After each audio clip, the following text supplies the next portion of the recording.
วัสดีครับวันนี้เรามาทดลองฟังเสียงกีตาร์โปร่งแฮนด์เมดจากประเทศแคนาดายี่ห้อซีเกิลกันครับรุ่นนี้มีชื่อรุ่นว่า Ultra Elastic ครับมีให้เลือกทั้งหมด2ทรงก็คือ Dead Knot แล้วก็เป็นไซส์แบบพกพาครับสเปคไม้ทั้ง2ตัวเหมือนกันก็คือ Solid Top Cedar แล้วก็ไม้หลังกับไม้ข้างเป็น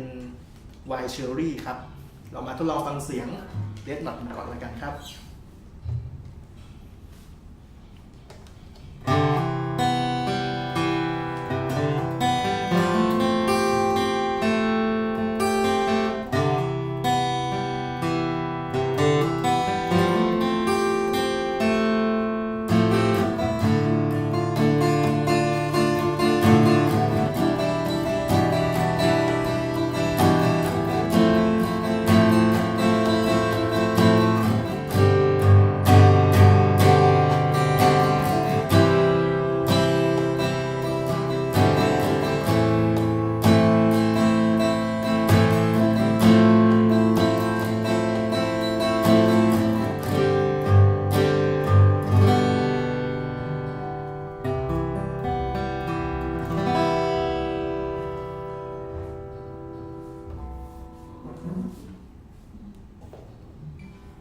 แล้วก็